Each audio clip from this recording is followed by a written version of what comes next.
నమస్కారం అండి. నా పేరు doctor K Aravind Sagar, consultant general laser advance laparoscopy and robotic surgeon, Shreshta multi speciality hospitals BHCL. ఈరోజు మనం మాట్లాడుకోబోయే topic diabetic food.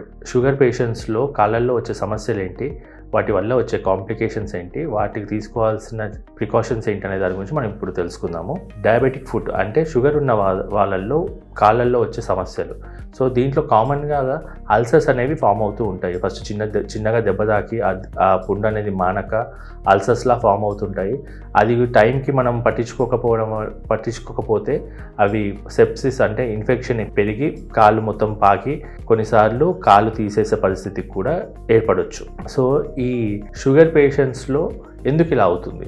So sugar పేషెంట్స్లో most కామన్గా న్యూరోపతి అనేది డెవలప్ అవుతుంది. అంటే నరాలు అనేవి బలహీనపడతాయి అండ్ సెన్సేషన్స్ అనేవి పోతాయి. సో సెన్సేషన్స్ లేకపోవడం వల్ల పేషెంట్కి చిన్న దెబ్బ తాకినా కూడా వాళ్ళకి తెలియదు.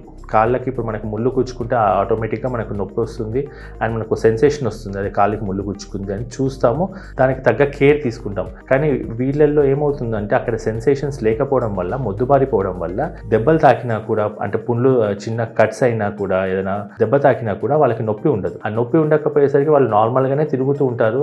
ఆ పుండుని పట్టించుకోకుండా మామూలుగా తిరగడం వల్ల ఆ పుండులో ఇన్ఫెక్షన్ ఇంకా ఎక్కువ అవుతుంది.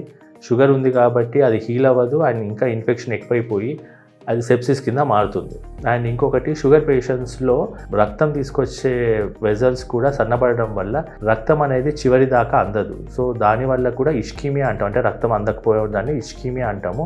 దానివల్ల కూడా ఈ స్పర్శ తెలియకపోవడము, ఈ పుండ్లు అనేవి పెద్దగా అవ్వడము, సెప్సిస్ అవ్వడం, ఇవన్నీ జరుగుతూ ఉంటాయి. సో షుగర్ పేషెంట్లు చేయాల్సిన పని ఏంటి? షుగర్ పేషెంట్స్ ఎవరైనా సరే కంప్లీట్గా వాళ్ళ కాళ్ళు అనేది కవర్ అయ్యేలాగా ఫుట్వేర్ వేసుకోవాలి, ప్రిఫరబుల్లీ షూ వేసుకోవాలి.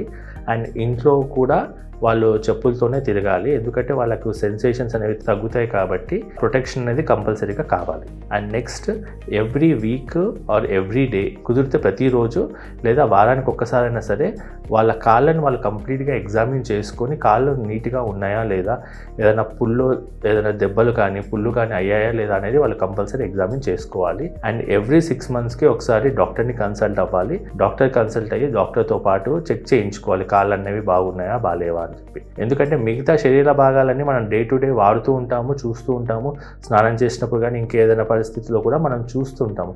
కానీ ఈ అరికాళ్ళు, కాళ్ళ దగ్గర మనం చాలా వరకు ఫోకస్ పెట్టాము. రెగ్యులర్గా ఎవరు కూడా కాళ్ళను అరికాళ్ళు ఎలా ఉన్నాయి ఏంటనేది ఎవరు పట్టించుకోరు. దానివల్ల ఈ ఇన్ఫెక్షన్స్ అనేవి చాలా ఎక్కువగా అవుతుంటాయి. మనము సంవత్సరంలో 100లో 70% కాళ్ళు తీసేయాల్సిన పరిస్థితి డయాబెటిక్ ఫుట్ వల్లనే వస్తుంది.